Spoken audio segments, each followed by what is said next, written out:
When I first heard about the concept of allyship, I was deeply involved in the world of social justice. The idea that privileged people should follow the leadership of the oppressed in the fight for liberation seemed quite reasonable to me. Over time, however, I realized that the concept was being used to disguise and excuse vengeance, hostility, and resentment. On today's episode, we discuss where things went wrong and whether there's a more useful way to conceptualize political action that benefits others. Later in the episode, we will discuss whether Canada exploits international students, how economic forces may finally be converging to benefit low-wage workers, and why we can't fix the overdose epidemic without addressing the housing crisis. I'm Kier. And I'm Liam. And this is Hot Take Think Tank. So, last week I published an essay called Why I Don't Believe in Allyship. And to start us off, Liam, I was wondering if you have any memories of me when I was quite deep in the social justice sauce. Yes, I did. I did remember one. It was, I think, around the holidays, and it was a long time ago. I was probably still in high school, and it was we were playing Scrabble, you and me and a friend of yours, which seems innocuous enough. You know, I think at that point I was like a little on edge around you, worried about saying the wrong thing. But Scrabble seemed safe. But then your friend played the word cis, which I had not heard before. And when I was like, is that a word? You looked at me with such like daggers in your eyes and such just like you couldn't even believe that I'd ask such a thing. And I don't think you explained to me what cis meant. But you were like, it's definitely a word. You cannot question that word. And I was like, okay, never mind. Good to go. Just knowing that I'd stepped on some landmine I had no idea was there. I thought we were just playing a word game, but some words you got to be real careful around. Oh my gosh. Yeah, the best part of that is that like I didn't explain anything to you. I was just like, how dare you not already know this thing?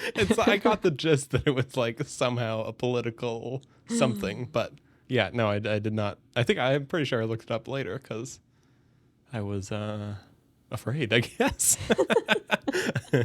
Clearly, I didn't know something that it was very wrong for me not to know. So there you go. Well, thank goodness I did not educate you at all. Yes, thank you for that. Oh, man. Yeah, well, really, I mean... You know, was I just trying to be an ally at that point? You know, it's not on, people of transgender people to explain what being cis is to cis people, is it? Exactly. It's not their job to educate you. Clap, clap, clap. Yes, exactly. Yes, allyship. So... that's what was so strange about it, is that, it sounded good in theory, right? The idea of leveling the playing field, creating equality, right? The idea that like some people had been so downtrodden and so ignored that like the only way to like equalize things was to kind of hand power over to them. Right. But I don't know. In my experience, it really just gave people with, sufficiently oppressed identities permission to treat everyone else however they wanted to. And right. I have been on both ends of that, right? In terms of race, I nodded along to all sorts of degrading generalizations about white people. In terms of you want to give gender. Examples? What sort of thing would you nod to? Well, I mean, just like the idea that white people are like naturally more violent, right? Colonizers, wow. Right. Blah, blah, blah. Yeah. So like racist things. Yes. Well, can you really be racist against a dominant group? Like, yeah, there's a whole idea that you can't be racist towards white people because white people, right? And some people are willing to like power. Push the limits of that question, aren't they? Oh yes, absolutely. I mean, the type of stuff people say, it's hard to argue that they're not being racist. Right. Yeah. But the idea is basically that interpersonal racism, I guess, doesn't matter or like isn't comparable to structural systemic, racism. sort of. Right. Yeah. So, Right. So to be a good ally, though, you'd just be like, yeah, cool. I'm probably predisposed yes. to violence or whatever. Yeah, exactly. Yeah, I have violence in my heart. Yes, I agree. But then on the other hand, when it came to gender or sexuality, I got to dish out the degrading comments. And it was super dysfunctional. It sort of acted as though, or it assumed that like individual penance could somehow like uh, fix structural sins, rather Mm. than policy changes, for example. There was just a real focus on like individuals' behaviors and sort of what Hmm. you would allow people to say to you seemed like a big measure of it, right? Or what you would do when you were told to do it, right? Without kind of being like, hang on a second, do I actually agree with doing this? Right. To Because, sort of like yeah, prove yourself as a good ally yeah, was a because, lot of yeah, being quiet and following orders sort of things. yeah, yeah, for Yeah. sure. Because it's about deference, right? It's like, Mm. I defer to this person. Um, so that's weird. Yeah, it's funny. I think you used the word like equalize earlier, but it does feel a lot less like the goal isn't like an immediate equality. It's like a historical Mm-mm. equality by like making up for the past or like the Yeah, perceived past or whatever, right? That it's like, we don't get to equality by all being equal. We get to equality by flipping it on its head and making yeah. me the, oppressed person. Now I'm get to be the mean ruler, colonialist or whatever. Exactly. Like, yeah, white people need a taste of their own medicine. Hmm. Yeah, men need a taste of their own medicine, so on. Yeah, for sure. Right. It's vengeance. That's the word for that, right? What you're Right. Yeah. describing is vengeance. Right. But also Um, not even like necessarily a personal vengeance. mm, Like a vengeance for your whole group and how your whole group has been treated historically. Right? Like it doesn't mm-hmm. always have to be I was, oppressed, this time in this way. Right? I don't get the impression that that was part of the conversation. It was more like about the identity, right? An oppressed identity that Exactly. Well, gave everyone's you sort the of a right, representative of a group, right? Like, yeah, because like, did I personally participate in slavery? Not to my memory. right. But yeah, and I mean, talk about the stuff that gets said about white people. Like I've seen posts online saying like, talking about like intergenerational trauma and Mhm. literally saying that like white people's ancestors have not experienced war, starvation, all these. Right. These things um, that everyone experienced mhm. until very recently. Exactly. Yeah. Very Like common. pretty Yeah. universal experiences. Yeah. So that's the level that it's at, right? Is that like that white people like have no history of bad things happening to them at the most extreme. Right. That's what some people think. So, um, yeah, that's a whole load of garbage. And So you've come around to change your mind about these things. It sounds like. I have. Uh-huh. I think that anything that, discourages people from thinking for themselves, from like reaching their own Mm. conclusions, anything that asks you to disrespect yourself or disrespect other people is probably misguided, especially if we're trying to like build a mass movement Right. to, fight for actual material equality, for example. Totally. I thought that was a very. I loved this essay that you wrote on this topic, and I thought it was a really good point. Just the idea that like all this stuff that we've described so far about allyship, it sucks to exist in that environment, and it also looks unappealing from the outside, which makes it Exactly. very hard to get people to sign up for it. Because it's like I don't know. Like I guess when you're in it, maybe it makes sense, but from the outside, it just looks like, oh, so I just sign up to like be abused by people. Like I just sign up to have to nod along to things I don't agree with, and Hmm. just have to put up with being mistreated. Which Hmm. not many people. It's hard. That's a hard sell. Like I guess you have to convince someone that it's like morally wrong to do anything else. But I think a lot of people just like are not going to listen to your moral arguments if that's what they're trying to sign you up for. No, absolutely. Like, yeah, the left is never going to win anything if that's how we treat people, right? Like, because yeah, who in their right minds? Like, there has to be something a little wrong with you, whether it's like you have low self-esteem or you're depressed. Like, something has to be going on for you to sign up to be treated that way, I think. Yeah, Or or maybe maybe it I can. could see also like just a longing for like a community to be a part of. I think a lot of people have a hard time fitting in all sorts of situations and finding somewhere. I think there's an appeal to a place that has very clear rules about what it takes to be a member. I feel Right. like a That's lot of probably true. things it's like hard to, how do I really know if I'm fitting in with this group or that group? I feel like one thing social justice has going for it is it's like, here is the book of rules, follow all of these and you are accepted. And Exactly. I don't Yeah, know that's true. if it totally lives up to that principle. I don't get the impression it does, but I could see the appeal of that part of it, just like the rule following part of people's brains can be very drawn into things that have clear rules. It's true. And, it is harder for me now to like remember, the allure of it because I've Right. become, disillusioned. But yeah, no, I think a lot of people do come in initially because they do feel empowered by something Mm.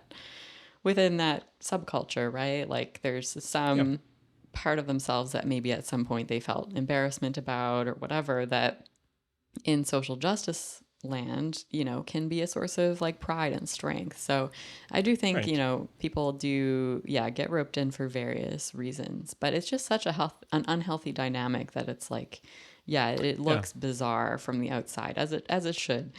Um, and yeah, so in the article, what I recommend instead of allyship is solidarity. Solidarity requires us to think for ourselves, to treat one another as equals. Um, and yeah, it calls for honesty and integrity. And it acknowledges that we do our best work in the context of mutual respect. And it's kind of old school these days, right? It's Totally. much more related to the civil rights movement than the Black nationalist movement that supplanted it. The idea that we should not judge people by the color of their skin, but by the content of their character, as MLK said. Mm-hmm. Famous, I don't see color, MLK. Yeah. Yeah, I feel like in Yeah. this in that subculture you were a part of, that stuff, would people call that like explicitly racist, like not seeing color? Yes, Or yeah. right. Yeah, the if a white person says like, "Oh, I don't see race, I don't see color, I just get to know everyone." That would be racist for sure Right. because yeah, you're not acknowledging the fullness of who someone is, I suppose. Um Right.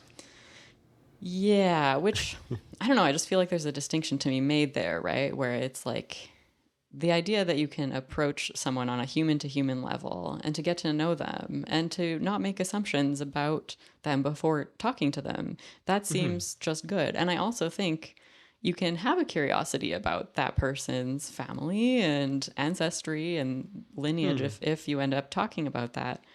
I just don't see a contradiction there, right? That you can have like respectful curiosity about someone's life and culture and Hmm. also allow them to represent themselves to you, right? Instead of deciding Right. ahead of time who they are. Yeah, totally. I feel like the idea of solidarity just has like a much bigger appeal to sort of everyone, whereas like allyship, you're signing up to like be moved to the bottom of the hierarchy. Uh, Solidarity, it's more of like the goal is actually equality, and just the way that the people who feel like they already have a good lot in life, I think, can still sign on to that idea because it can be pitched more as like a let's bring everyone up instead of like a let's flip it around and I have to take a huge hit and live worse than I did before.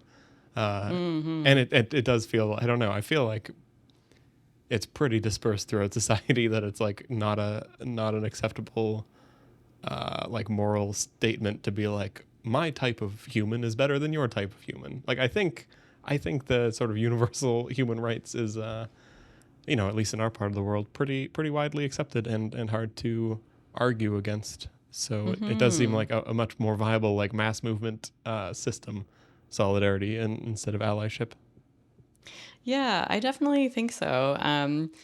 And there was actually a writer by the name of Harold Omnifuture, which great name, by the way, Harold, who wrote a response to this piece, which was sort of in the form of a free association list.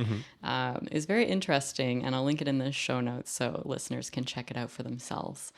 And I appreciated particularly how Harold talked about how the online social justice world seems like a way for middle and upper class people to launder their white guilt. And I would add to that, without having to meaningfully engage in material politics, right?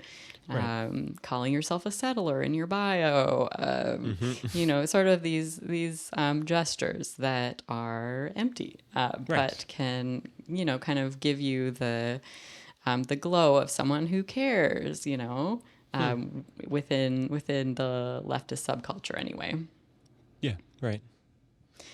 But there was one criticism directed at me in the response, which I would love to respond to. Harold writes that that essentially the difference between allyship and solidarity is a semantic argument. Right. And he says the reliance on labels portends that maybe not much has changed in the way that Gray thinks. Just do the thing, let the historians give it a name. So, Interesting. So the argument is sort of that behavior-wise, solidarity and allyship look the same. But it's yes. just like in the 60s we called it solidarity, and in the 2020s we call it allyship. That's sort of the critique. It seems to be that, right? That like the only difference is a word rather than like a deeper, material meaning. I Right. think that's what it's getting at here. And I'm kind of two minds on this. Like on the one hand, I'm like I like the call to political action, right? Just do the thing, let historians give it a name. Yes. And I'm slightly sympathetic to him calling this a semantic argument because my writing is often discussing rhetoric and vocabulary. I talk and write about ideas and ideology. And I'll be the first person to concede that has limited political value. But I do think that engaging with this can reach people who have felt pushed out by the rhetoric of the left. And I think, I can tell them that they should stick around, that there's still a place for them. So, there might be a tiny bit of political influence there, but I don't want to overstate it. So yes, the essay is about words and concepts. However, I really do think that there is a real life material difference between people acting in allyship versus people acting in solidarity. And I'll give an example here.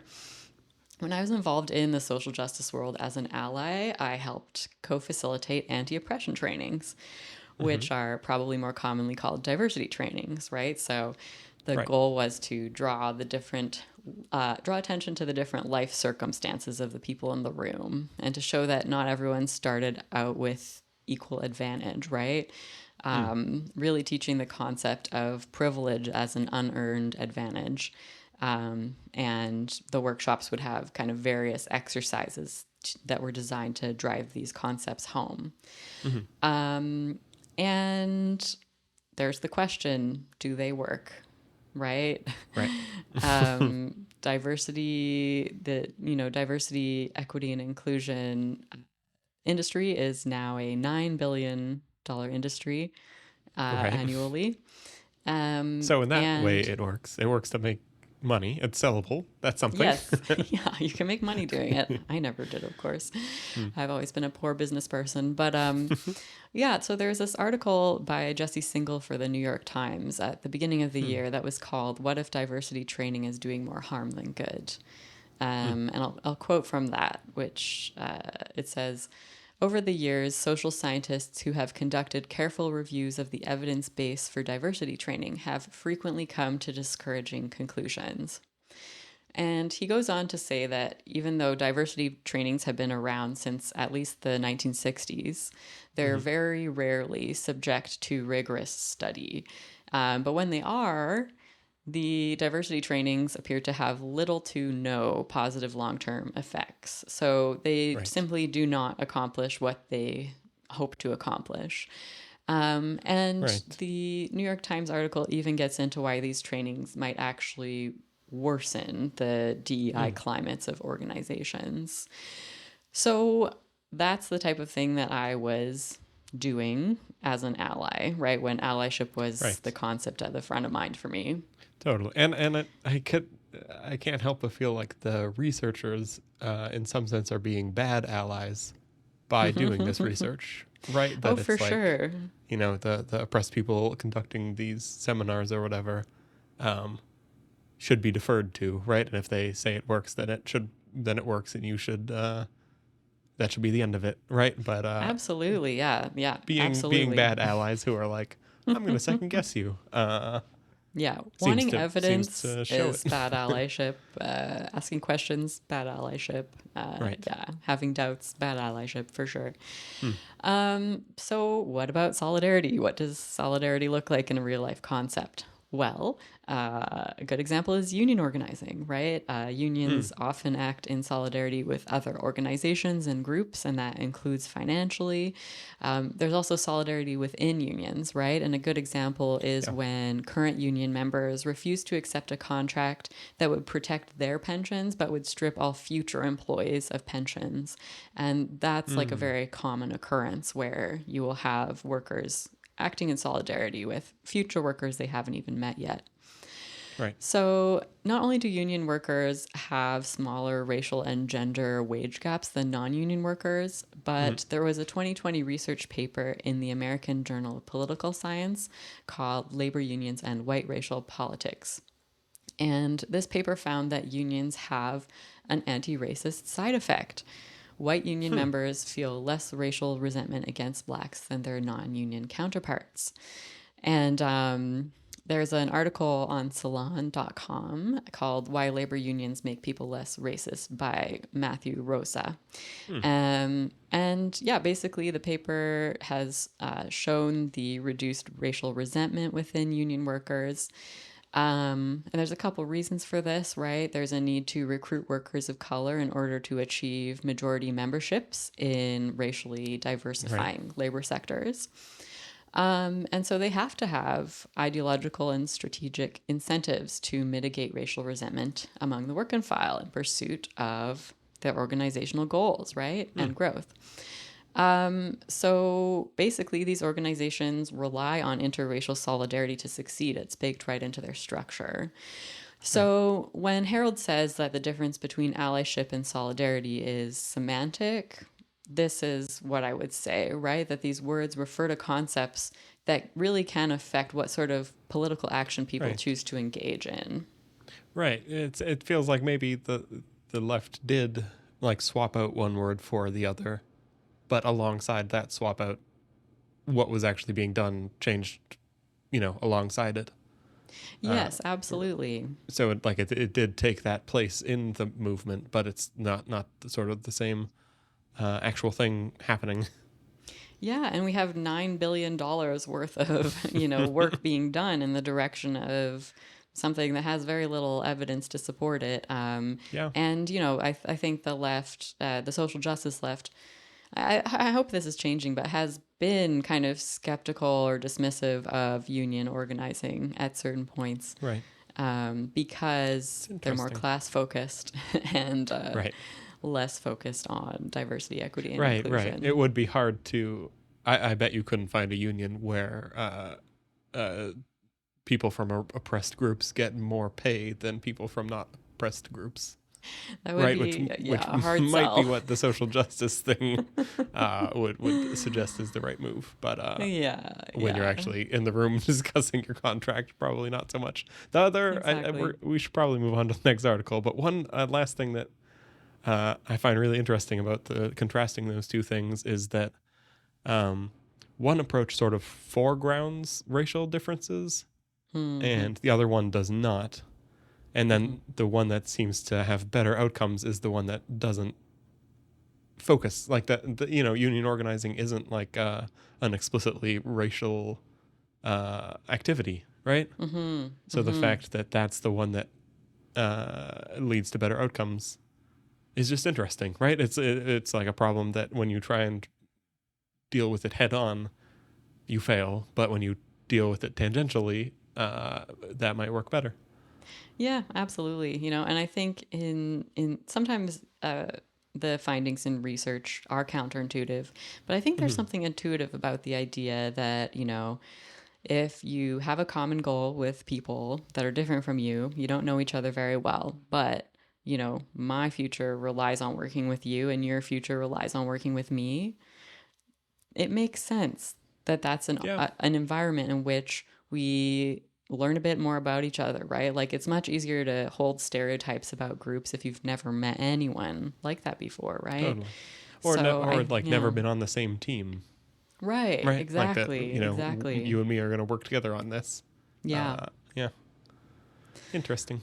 Yeah, yeah. So that basically was the political impetus behind the essay, right? To really encourage people to engage in meaningful political organizing that really has material benefits for marginalized people and doesn't just do lip service.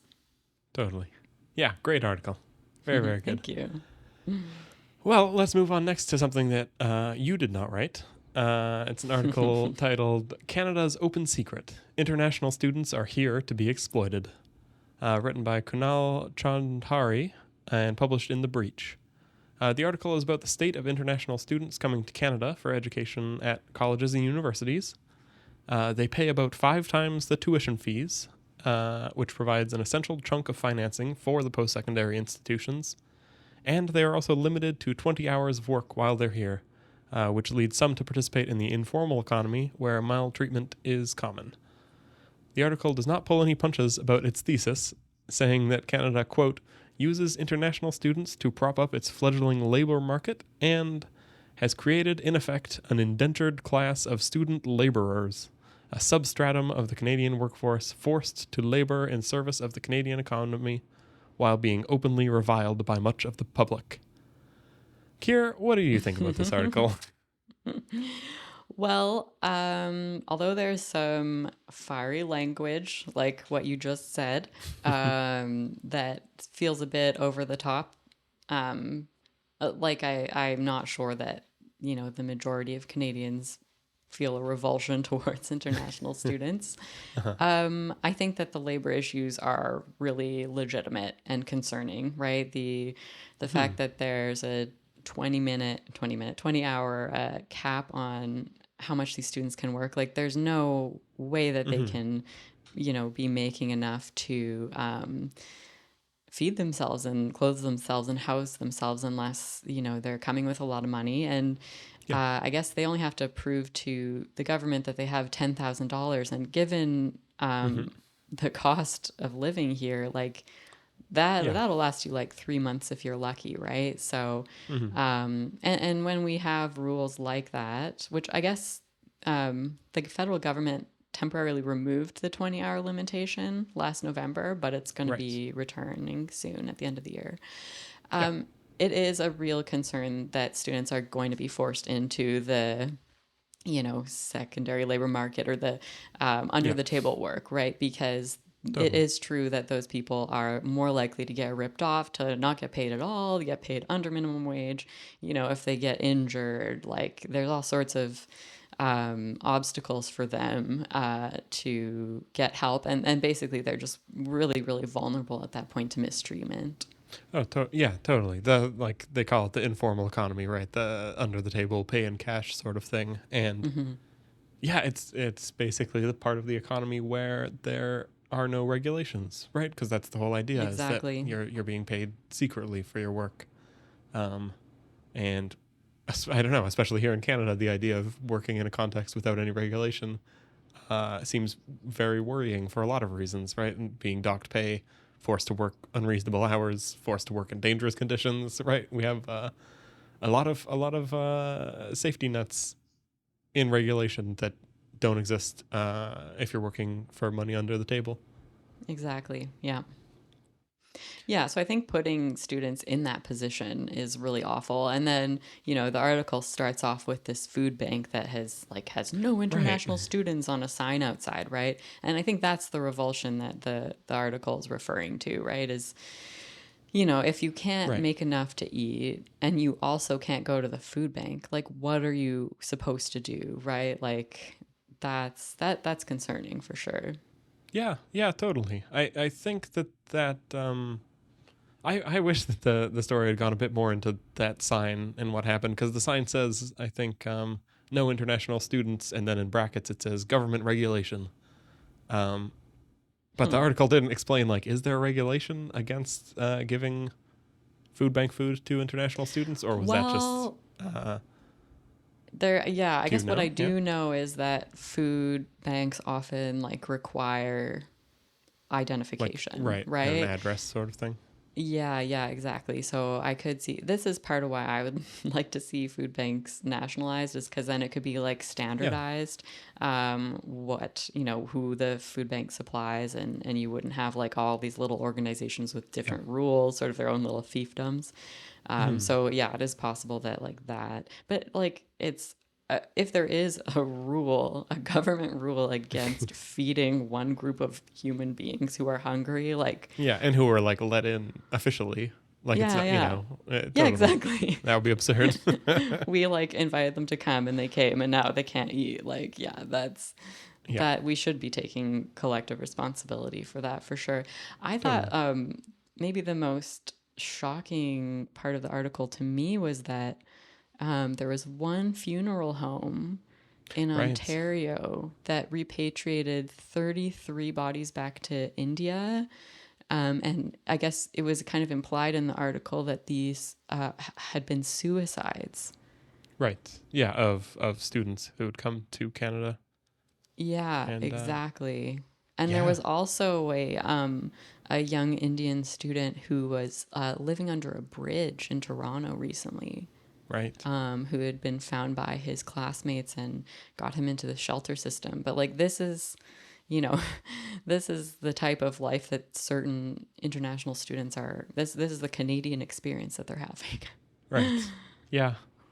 Yeah, no, there was definitely a few things in this article that seem very very bad. The part that I felt a bit um I don't know. It's a rhetorical article, right? Trying to make a point and drive it home. But it paints like this incredibly dire picture of the what it's like to be an international student in Canada. Hmm. Um, but then, so the part that threw me a bit is that the program is incredibly popular. Right. Right? It says there's 800,000 international students in 2022. Um, so I guess I don't want to hold our country to low standards or anything. I think that the informal economy stuff is quite bad. And if anyone's sort of being misled to get into this program, that also would feel very bad. But I don't know. I guess it just feels like if the situation is as dire as this article paints it, then why do so many students sign up for it? Hmm. If Hmm. that makes sense. I don't know. I wonder if the situation people are leaving behind uh, could be even worse in some Hmm. cases, right? It just, I don't know. I feel like I know a handful of international students, and uh, I don't know, this article doesn't feel like it explains either their experience or their reasoning for signing up for the program. Yeah, for sure. No, that's a fair point, right? People are opting into this. You could argue that maybe there Right. are forces at play that Yeah. are putting pressure on them to make that choice, or yeah, and I think the idea of opportunity available in Canada is a really old story, right? Totally. Even 100 years ago, right before the Chinese head tax came in, a lot of I think Vancouver was referred to in China as a gold mountain, Hmm. and literally people in China were told that the streets were paved with gold in Canada, and like everyone in Yeah. Canada was fabulously wealthy, and if you could get there you'd be just fine. Of course, when these people got here, a lot of them were sent to be dynamite runners for the Yes. railroad. So I think those people largely were explicitly lied to about what they'd, how they'd be received in Yeah, Canada. so that's obviously like an extreme case, and it's from the past. But Yeah. I wouldn't be surprised if if recruiters are really telling not exactly tall tales, but exaggerating the type of opportunity or the likelihood of success, right? Because Yeah. the article does talk about how roughly 70% of international students did not make a life in Canada after their study period concluded, and Right. they went back to their home countries with Canadian-sized debt. Yeah. I didn't know what to So, make yeah. of that statistic, to be honest. Well, I would say I found it really surprising that Okay. Right. It was 70% higher than of you expected. international students, don't stay. That Yeah. is not what my impression was, right? I thought international students came here to get an education and then to work here, most likely, right? Or perhaps work in another English-speaking country. And that's part of like why someone would Interesting. be willing to take on the massive amounts of debt that an international student takes on to come here, right? Yeah. Yeah, it could be. I guess I don't really know the job prospects in the various home countries with a Canadian degree. I know that we do have like some universities and whatnot that are, on the short list of best universities in the world. So I imagine you could be fairly well paid in most countries with a degree from one of those. But I don't know, how many are going to, University of Toronto versus, a technical college or that sort of thing. Yeah. So I don't know, and I don't know, 30% do successfully, leave their country behind and move to Canada. That's a fair chunk. I don't Yeah. know. Yeah, I suppose it is. I think it really does depend, like, what are people being told? What are their expectations, right? Totally. Yeah. I do feel like if it was truly like a bad decision, um, like it's not a new program, right, where people are feeling it out. I feel like it's existed for a long time and must have something of a good reputation if it has so many people coming to do it.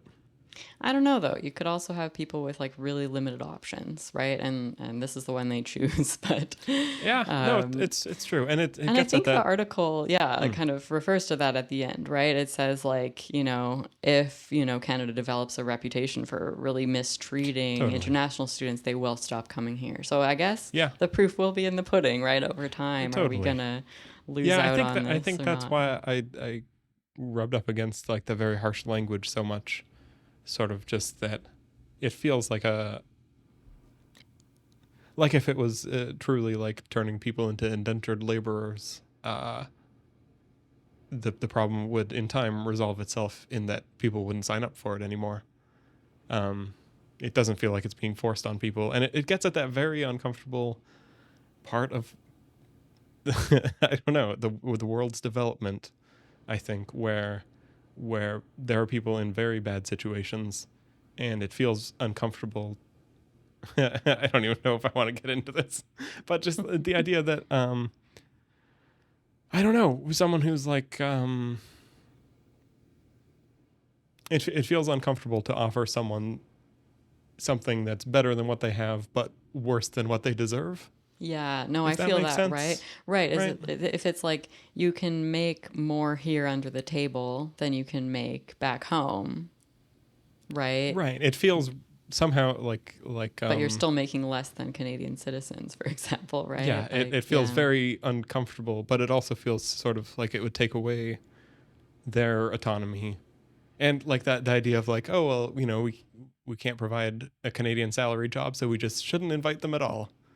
Feels like, taking away an option. And if it's an option that they would have chosen, that feels icky in a different way.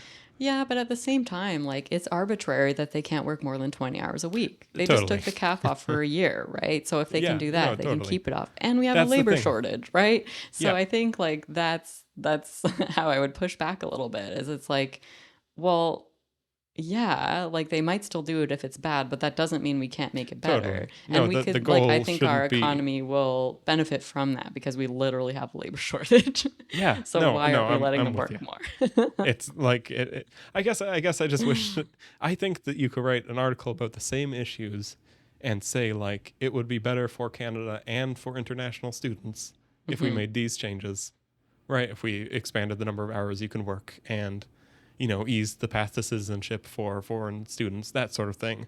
Hmm. That could have been, you could frame the same information in that way, and it would be like a cool, let's make the world better article instead of like a how do we live with ourselves kind of article.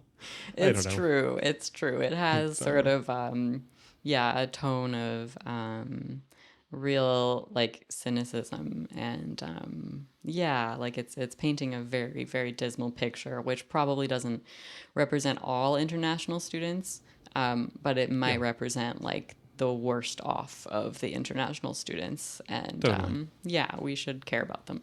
Yeah, yeah, I'm with you. Next up, we have an article from The Economist entitled Welcome to a Golden Age for Workers. It lays out 3 very broad trends that it predicts will result in better pay for workers, particularly at the lower end of the income distribution. First is demographics. As populations age and the working class population gets proportionally smaller, the demand for workers will increase and the supply decrease. Second is government policy. Many governments are now running larger deficits and spending lavishly on job creation programs, again, increasing competition among businesses for workers. And third is AI, which has the potential to decrease the skill gap between lower and higher skilled workers. The thrust of the article is that while the 2010s generally sucked for workers, the 2020s are shaping up much better. Kier, I'm curious what you thought of this article. Yeah, I felt really hopeful after reading it. I feel like there's been a lot of pretty doomerish predictions about AI replacing workers and particularly Mhm. replacing low wage workers. Right. So this was strangely refreshing. Yeah, I kind of felt so too. I think even from a different angle, I think just from like the years that I became an adult during, the idea that like work was moving overseas has been like my whole adult life. Right, Absolutely. so the idea, right, reading that like China's working age population has peaked and is now falling, uh was just remarkable. The idea like, oh wait, the offshoring isn't like a never ending cycle where all of the jobs will be gone. It's like that was a trend, and the trend now seems to be reversing. Yeah, that's super interesting. Like I really didn't think that, those jobs were coming back anytime soon. And I don't think we've seen that yet. There's like particular challenges, like Hmm. China has a lot more engineers. I can't remember the type of engineer it is, but Right. like able to work on like sort of microscopic technology. Like Hmm. we simply like don't have those types of engineers here in nearly the same numbers.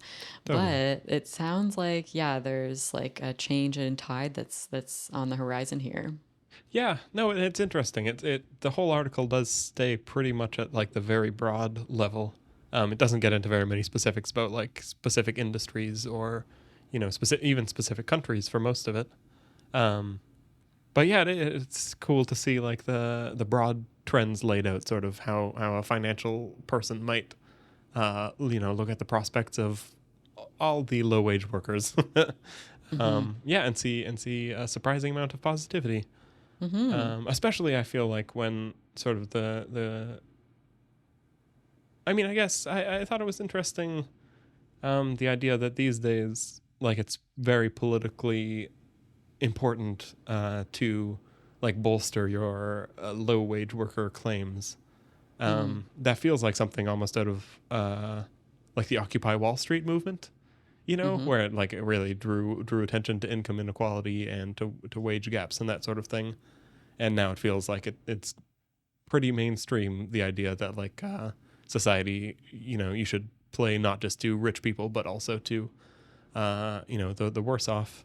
And, you should, you talk very often about material policies, right? And it does seem like those have become in vogue more than they have been for a long time. The idea of spending like Yeah. huge sums of government money on getting jobs for poor people. Yeah, absolutely. It's been cool. I've seen some articles over the last maybe year or so, Mm-hmm. and the headline will be something like uh, "Restaurant solves worker shortage." And then you read the article, and it's Mm-hmm. like they decided to pay a Yeah. living wage and they decided to provide health benefits. The restaurant Right. did. And oh, look, they don't have any turnover anymore. They don't have worker Right. shortage Totally. Yeah. anymore. All of a sudden, they have people applying for the work that they have.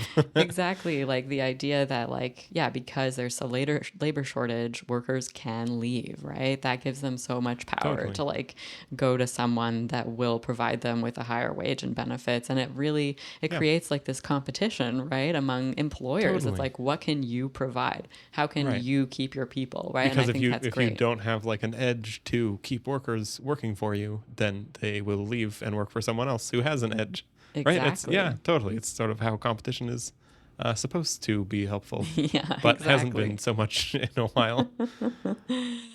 Yeah, yeah, for sure. I think I think the author's name is Cedric Johnson, who's just written a book for Verso.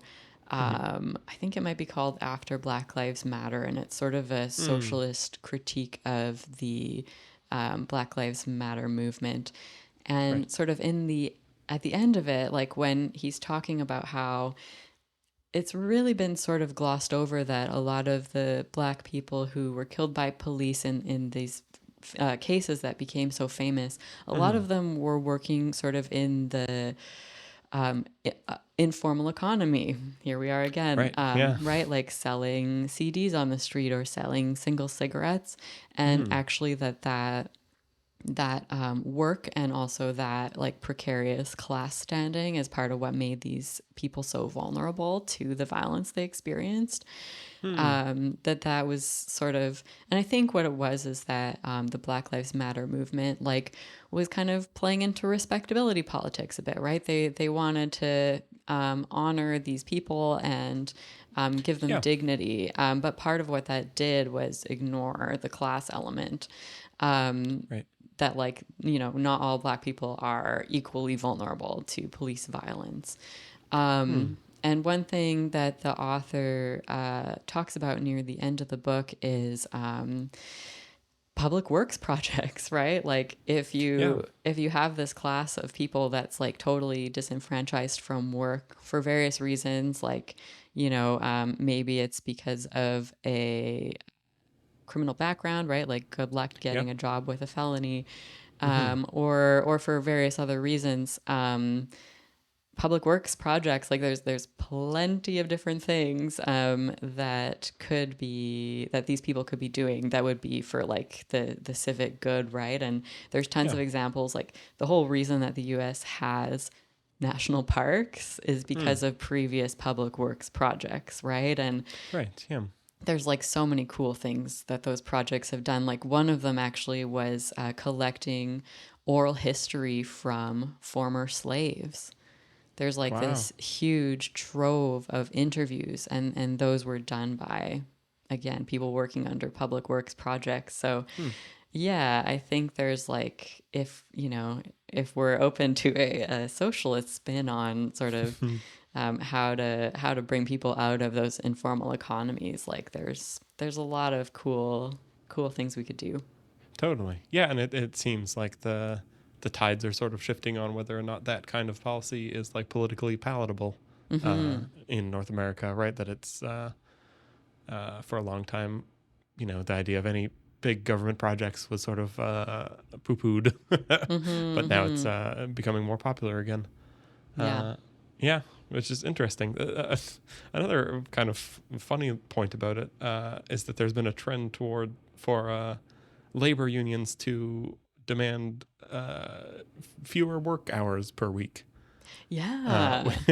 which they point out as sort of like the horror for the companies that are already facing the staff shortages, and now on top of it, they have to give all of their current staff less work every week. But for someone like you or me, the idea of like a shorter work week, right? That's the sort of thing that is a lot harder to demand when you couldn't go find a job elsewhere. But if labor markets are tight and there's more jobs than there are people to work the jobs, suddenly the employers have to give many more concessions. Yeah, absolutely. I know that the 4-day work week studies have been so hopeful, and Yeah, it's that's sort neat of the funny to. thing is it'll be curious to see if companies that cut it down to 4-day work weeks, if they end up needing to hire proportionally more people to cover that extra work, or if the less burnt out employees will get more done. Yeah, actually, the Rogers Sugar Company near here, I think Right? they're still on strike. They have been on strike recently, and part of it is that the company basically wants like the 24-hour. They want people working all hours of the clock to like Oh, okay. Yeah. produce sort of the maximum that they could get out of their factories, and the workers are pushing back on that because of the types of shifts that they'd end up with. Right. And Yeah. I wonder that with the 4-hour work week, right? Because they seem to say that the studies show that people can get 5 days worth of work done in 4, but that Yeah. can really more be true for like knowledge workers than for like Totally. Yeah. people It's hard assembling to cars or imagine. whatever. Yeah. Totally. Some jobs are already sort of going at the physical capacity per hour. Those But you ones. might have like less injuries and less disability claims if people were working Oh, 4 hours totally. over 5 or 4 days Yeah. over 5. Well, and you also might be able to attract workers to your factory at all. Yeah, If all the exactly. other factories are demanding longer work hours, Oh my that gosh, might be that how would you give find you your an employees. edge for sure. Yeah, You're like, we'll pay you the totally. same and you work one less day a week. Like, there you go. Yeah, Free tip for totally. any bosses out there listening. Yeah, totally. Well, and getting to the difference between sort of information workers and labor, what would you call it, blue collar workers. It does get into an interesting trend is that the wage premium for people with a university education has been shrinking. Right. And the article goes into the idea that so far the studies on AI suggest that that might be the direction AI goes, sort of letting people with less education or fewer labor skills sort of close that gap easier and perform the higher wage labor that is currently out of reach because they didn't have as many years at university as was previously needed.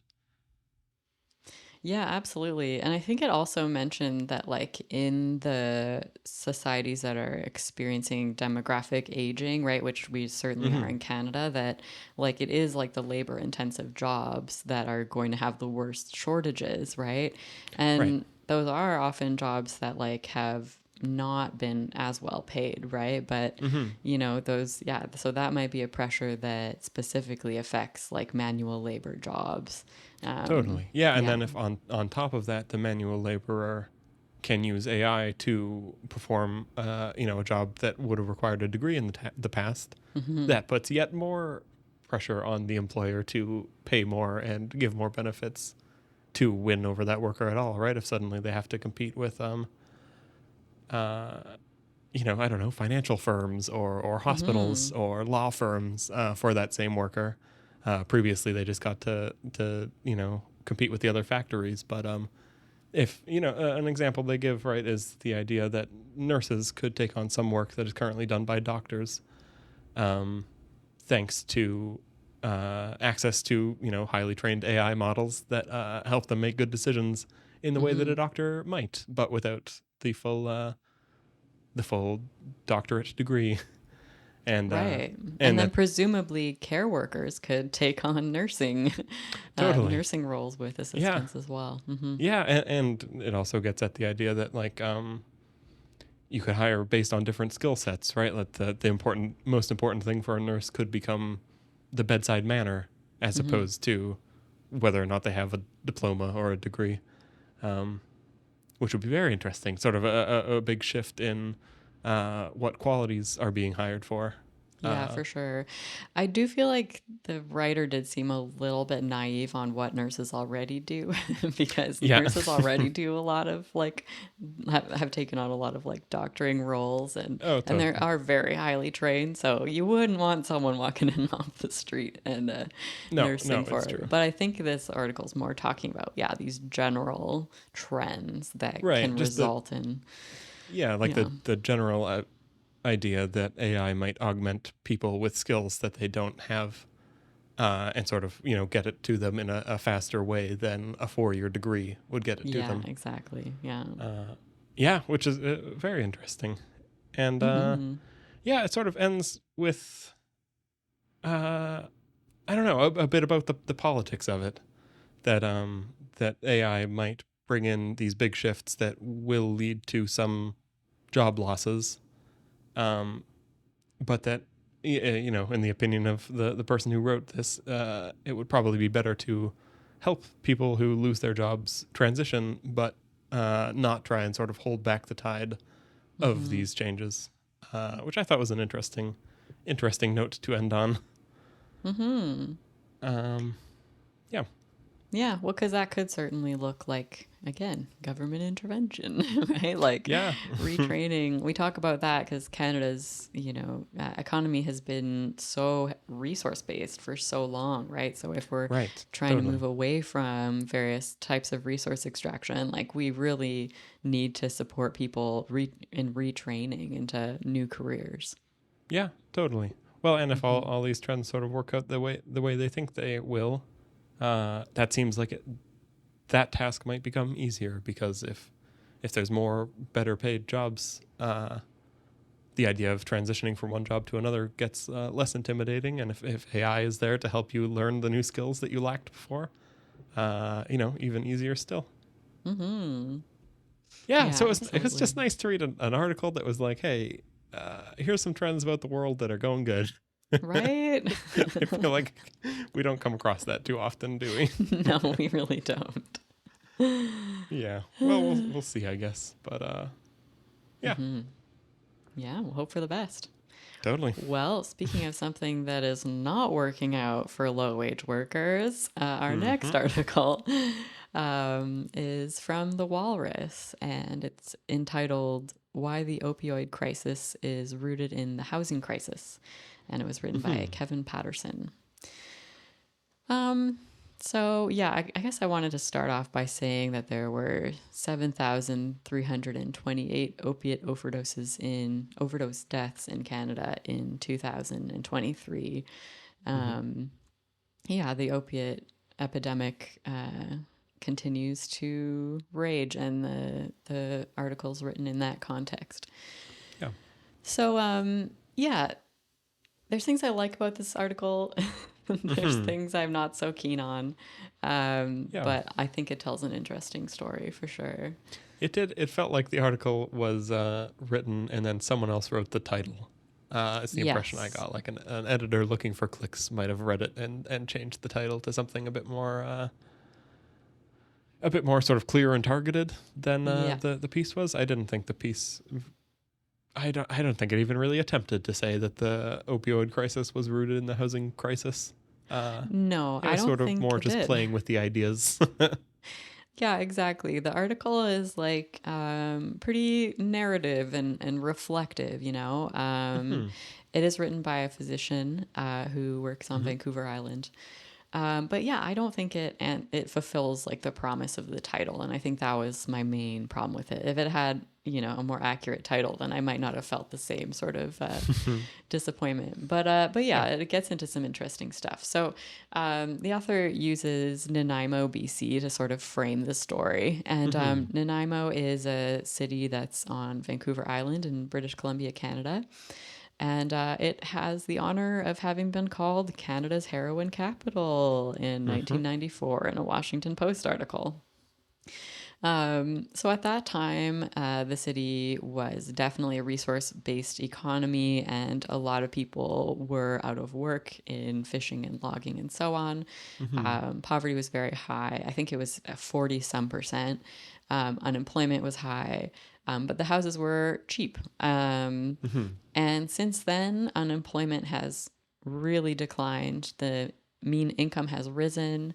There's a post resource economy that's been established, but there is much more, quote, visible and abject agony than there were Mm-hmm. when those measures, such as unemployment and poverty, were objectively worse. Right. So homelessness in Nanaimo grew 29% from 2018 to 2020, and it's continued to increase since then. Some other great news. This is another quote. Among children aged 10 to 18, overdose from opiates and other illicit drugs is the leading cause of death in the province. Yeah. Yeah, the numbers are horrifying. Yeah, across Canada, an average of 20 people died of that cause every day last year. In the United States, there were nearly 107,000 people dead in 2021, which Yeah. was actually more than double the figure for deaths due to guns. Yeah. Yeah. This is a tough one to talk about, I think. I've lost people to overdose. Mm-hmm. Most people I know have also lost people to overdose.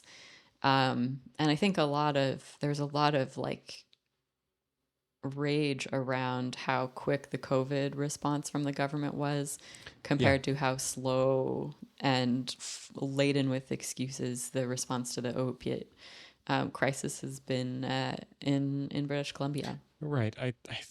I can't remember if this statistic held through the whole pandemic, but I remember like even at the height of the lockdowns and that the number of people dying per day from overdoses was still higher than people dying every day from COVID.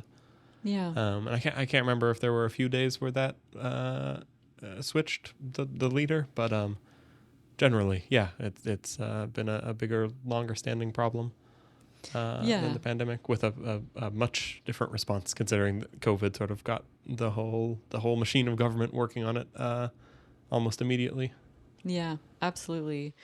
And I think that yeah, that Patterson brings an interesting point into this. Here's a quote. A Mm-hmm. prevalent narrative asserts that the tense, the despair, the not waking up, is about undertreated mental illness, wound around its cause and consequence, addiction. It's a comforting tale for the inner Puritan, but that narrative crumbles after the first questions. Why would disabling mental illness be so much more common now than in the 1990s? Why are so many more people homeless now? Right? And we know Mm-hmm. that the unemployment level is at near historic lows. Violent crime is down. Right. The economy is doing well. Like, so Yeah. why is that problem still so persistent and actually getting worse? Right. Um, Yeah, and it and so goes, I guess the point in the headline, if more so than the article, is pointing the finger at the housing crisis. exactly, exactly, yeah. Uh, and I think it's so funny, right? Like when we talk about homelessness, we opine about childhood trauma and violence and this and Mm. that, and those factors are absolutely important, but we can lose sight of the fact that the literal problem that's being experienced by a homeless person is not having a home. Right. That's it. That's the problem, right? Totally. Yeah.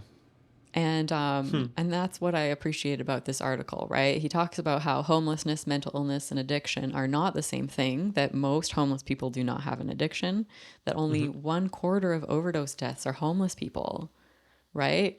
And Right. he Yeah. he does say that the three can tend to cluster together, but we can't use them interchangeably, right? And Mm-hmm. and going back to Nanaimo, right? That house in the 90s that cost $60,000 is Mm-hmm. $700,000 today, which is 15 years of average pre-tax earnings. So Right. that is why there's more homeless people, right? Yeah, right. And Liam, I wanted to bring you in here because Hmm. one element of the housing crisis that doesn't get enough attention is just that Canada simply does not have enough housing and Right. not anywhere near it. So can you tell us a Yeah, bit right. about that?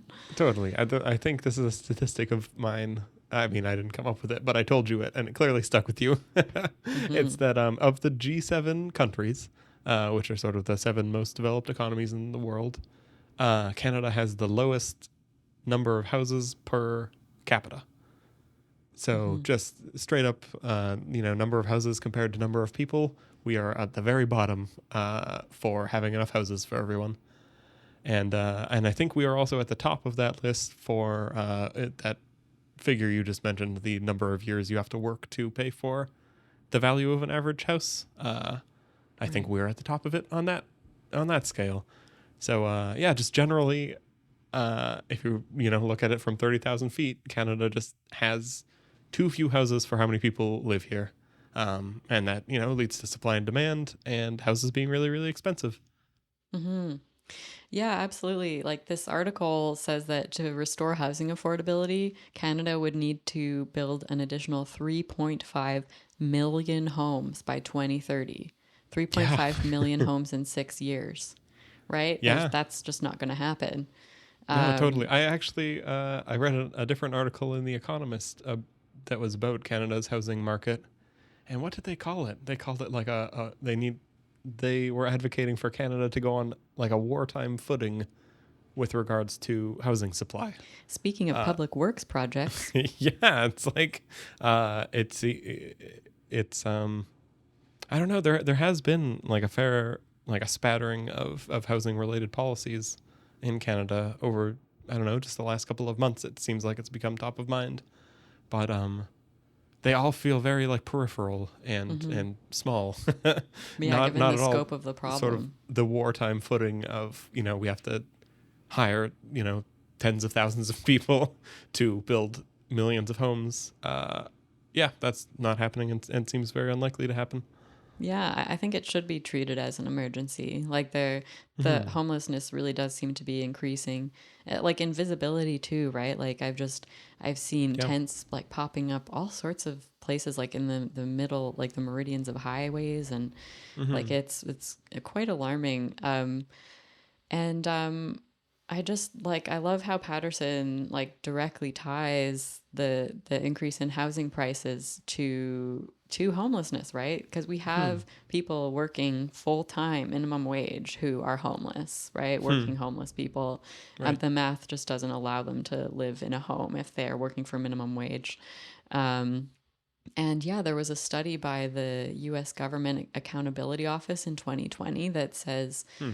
that showed that every $100 increase in average rent increases homelessness by 9%. So, like, the Yeah. increases we've seen in Vancouver and Toronto and Montreal and Halifax like are just astronomical. So it's not surprising at all that we have the levels of homelessness that we do, right? Like, Yeah. and I liked I was listening to the TrueAnon podcast. They did an interview with the author William T. Vollmann, and they Hmm. were talking about how like in Los Angeles, like the housing affordability issue and the homelessness issue are treated as if they're separate, right? One is like, oh, middle Right. class people like not being able to get mortgages.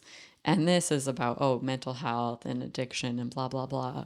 Hmm. But literally, the housing prices going up increase the number of people sleeping outside, period. Right. Right? Like there's Yeah. Totally. it's not even like I don't know, some sort of like indirect connection. They are like they are Right. Right. Sort of directly directly connected. correlated. No mediating factors needed. Yeah, Yeah. exactly. So yeah, next the author gets into talking about like the diseases of despair, right? Hmm. We're seeing a rise in deaths from suicide, alcoholic liver disease, and drug overdose. Um, Huge numbers, like in the US, deaths of despair doubled from 2008 to Right. 2019.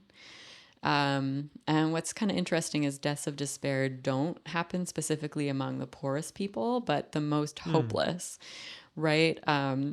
So things like inequality and dispossession are correlated, like an example being the collapse of industrial work in the Rust Yeah. Belt in the United States. And another one is generational declines in well-being, right? People who can't like keep the standard Yeah. for their families that their parents were able to provide. Hmm. So yeah, and I think that's the deaths of despair are really really connected to the opiate crisis. But that's kind of as close as this article gets to talking about the opiate Yeah. crisis. So I think like I Hmm. appreciated that, you know, the author talks about how the main cause of homelessness is a lack of a home, that most homeless people don't struggle with addiction, and, you know, that deaths of despair are not exclusive to the homeless population. That's Mm-hmm. all really important stuff, but I don't know. I don't think he makes a strong case for the opiate crisis being rooted in the housing crisis, which is what the title says. Yeah. Especially because he says most overdose deaths are not among the homeless, Right. right?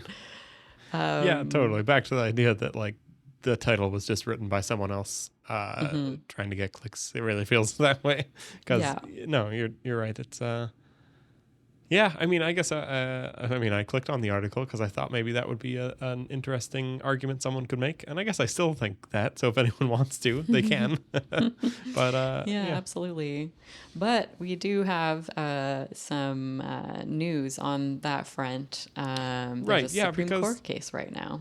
totally, I feel like this article was sort of grasping at what is the narrative that explains the opioid epidemic, right? Is it homelessness? Is it the housing crisis? Is it addiction or mental health? Hmm. But I think both you and I read a book that laid out a pretty compelling narrative for what 100%. caused this crisis. If you want to get into that. I sure do. Yeah, I've been waiting to talk about this one.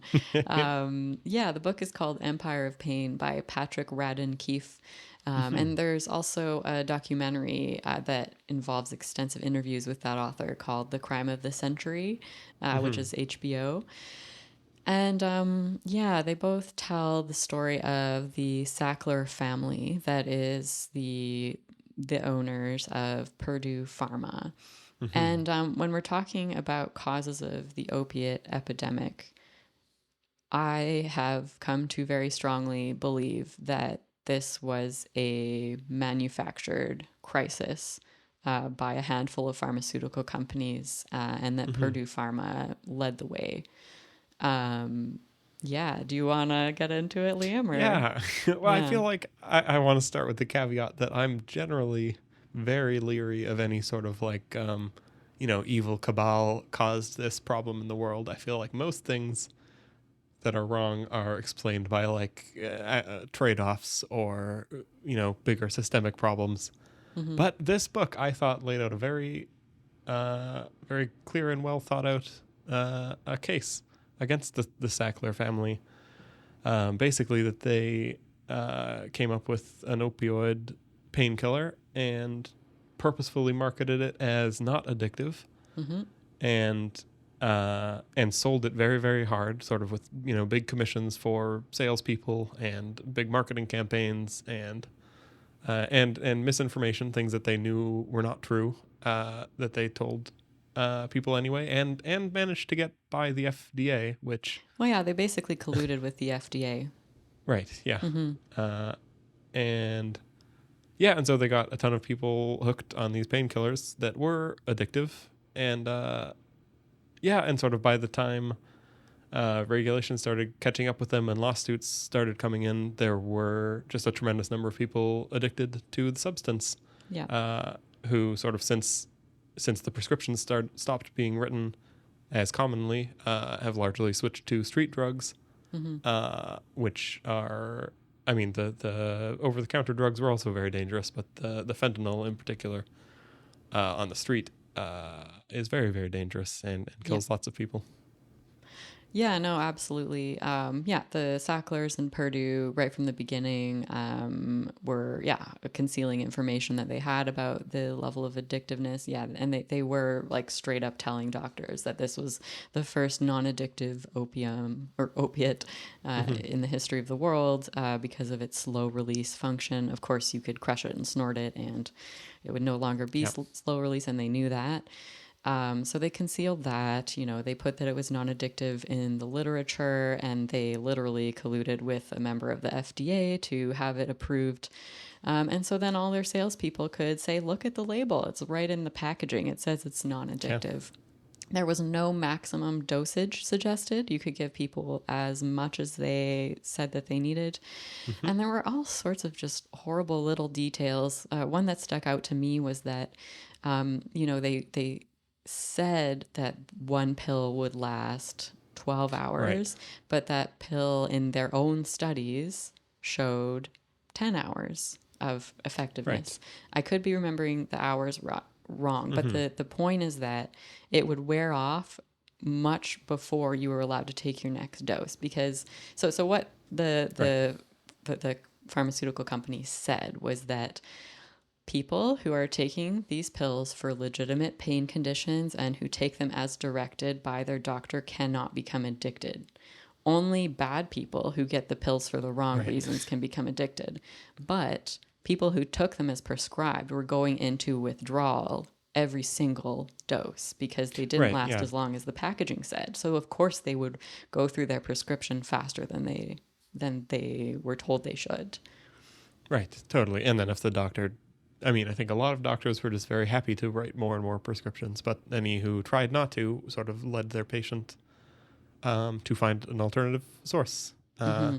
Because I don't think there was ever any any like support for how to stop taking them. I don't think that was ever part of the material presented to doctors or Well, anything like that. here's the I thing. Yeah. Purdue Mm. Pharma came up with the concept of pseudo addiction. And what pseudo Oh, addiction right. meant was that it was someone who had all the signs of being addicted, but they were a legitimate pain patient. And do you know what you were supposed to do if Right. you saw a case of pseudo addiction?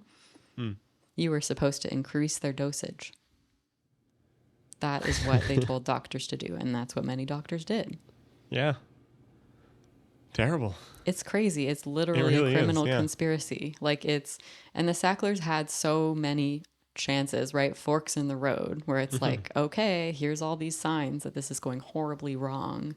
What choice are you going to make? And over and over and over and over again, they made the choice that would cause more pain and more addiction. And they doubled Yeah. down on just the vitriol towards addicts, that people were doing it to themselves, right?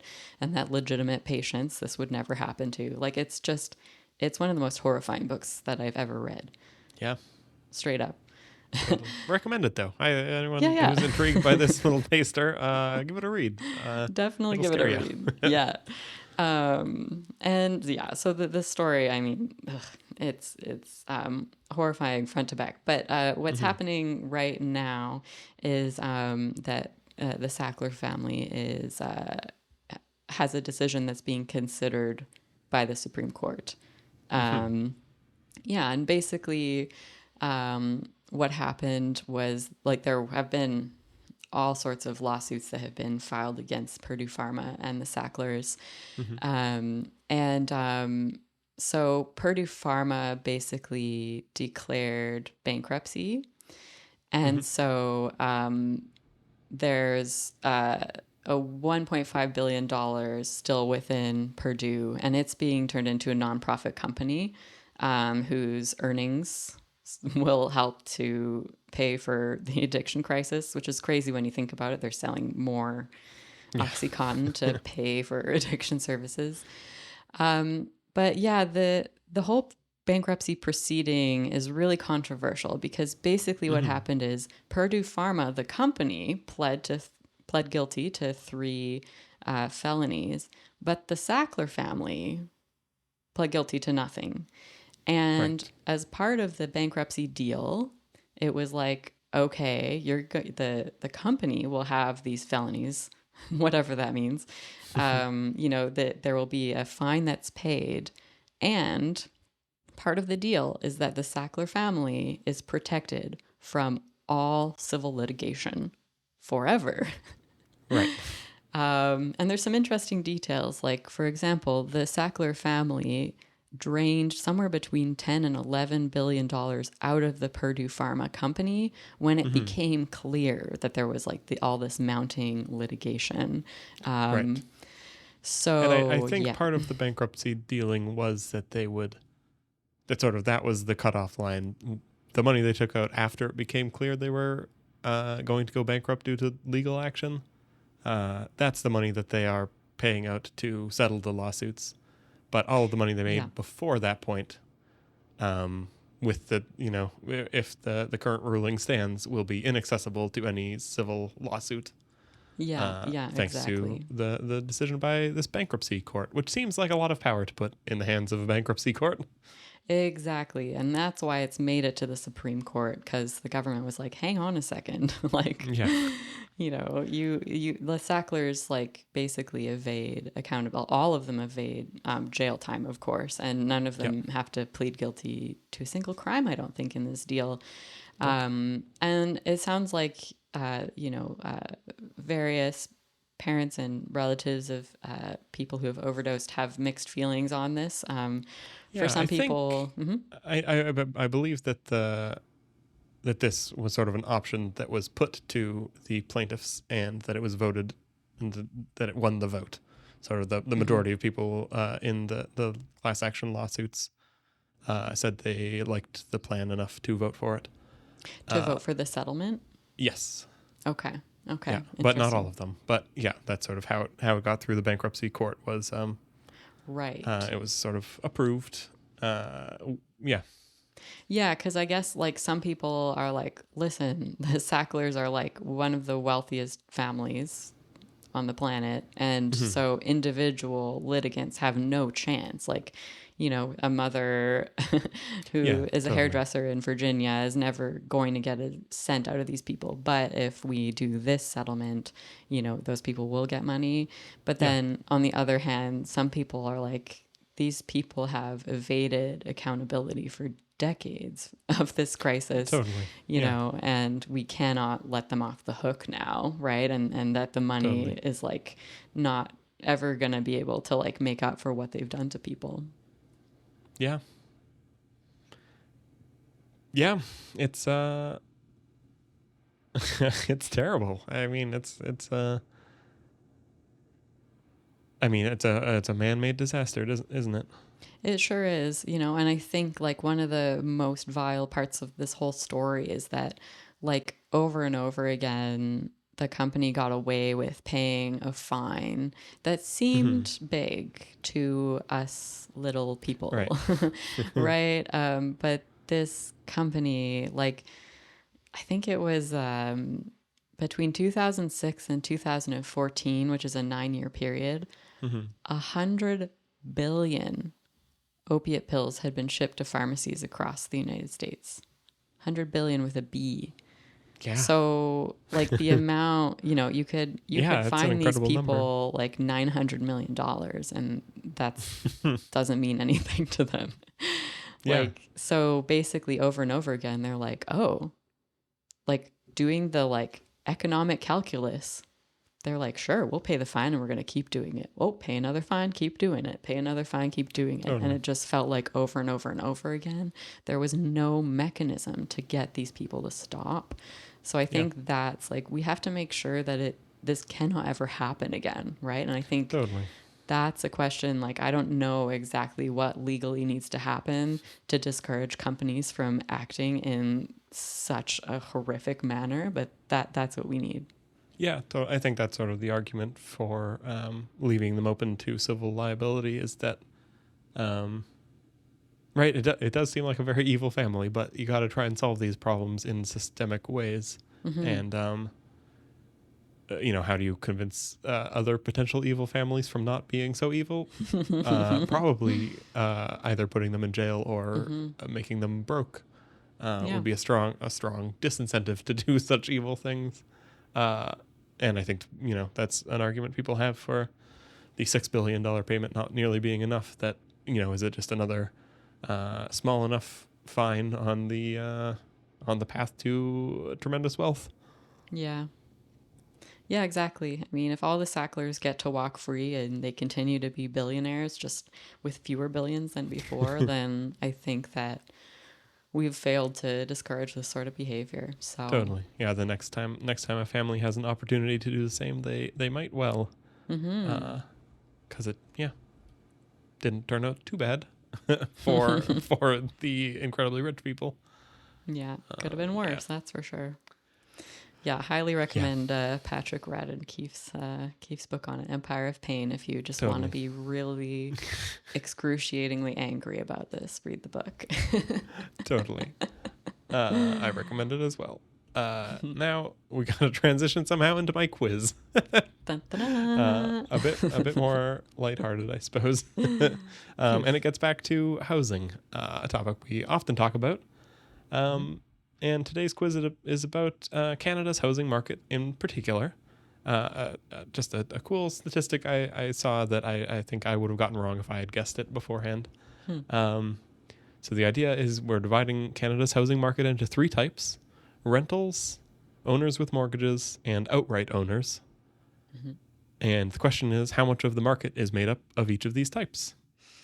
Oh my goodness. Okay. So we've got our housing units either rented, owned outright, or owned with a mortgage, and a rough percent, or however you want to do it, for those 3 categories. All right. I'm going to take a stab at it. I'm going to say 50% rentals, 30% mortgage, and 20% owned outright. Okay. The correct answer is 31% rented, Whoa. 39% mortgage, and 29% outright. Wow. There are fewer renters than I thought. Yeah, and more outright owners than I thought. I always picture homeowners as having mortgages, but yeah, it's roughly 30, 30, 40, where the 40 is the mortgage owners. Interesting. Yeah, and I thought just a bit more information. If you divide Canadians into income quintiles, so like the lowest 20%, the second lowest 20%, the middle 20%, etc.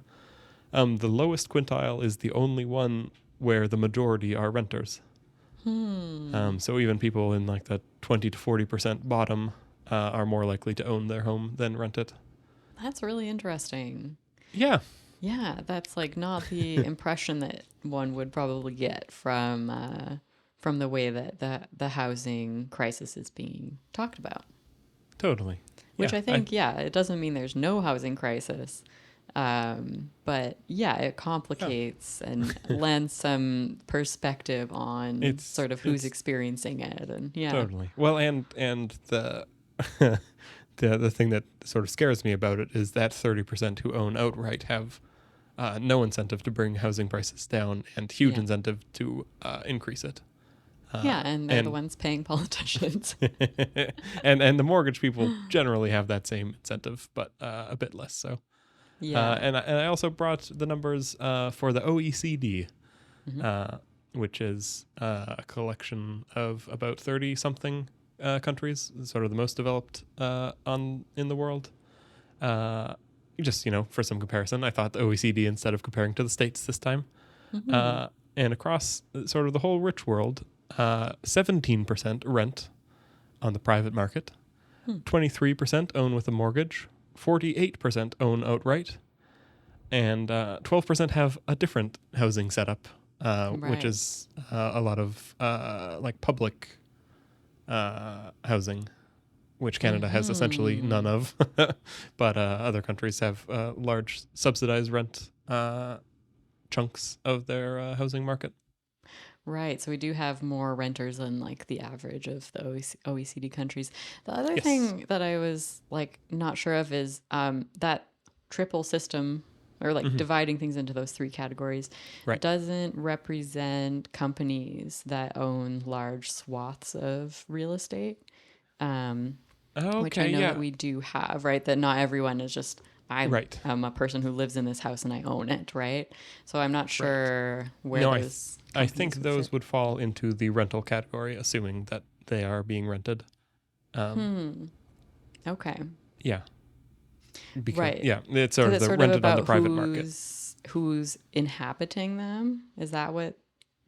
Yes. Yeah. If a Okay, house okay. is owned outright but rented, it would count as being rented and not as being owned outright. Gotcha. Okay, Yeah. interesting. So those would fall into that category. Yeah, because I'm Yep. Yep. curious how big that problem is in Canada. Yeah. And I know like certain parts of the United States, it's wild. You've got like some company come in and just like buy up a town. Like, Yeah. Totally. yeah. There was one sort of funny fact I came across, or interesting, I don't know, that I was like, I got to tell Kier this.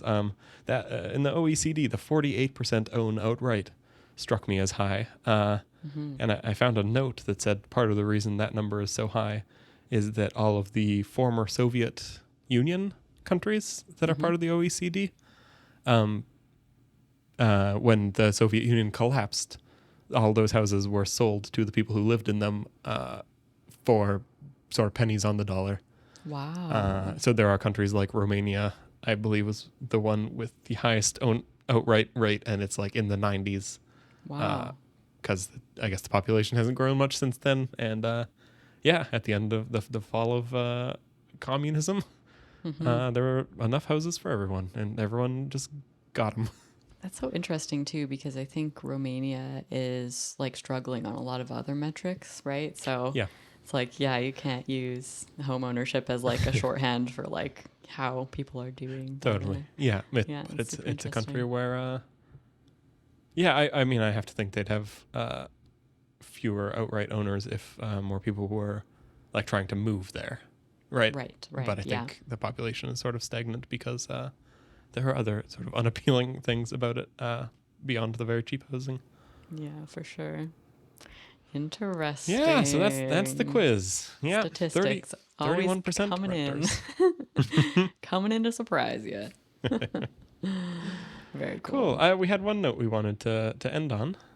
Yeah, If anyone's listened this long. Yeah, exactly. Thank you for still being here.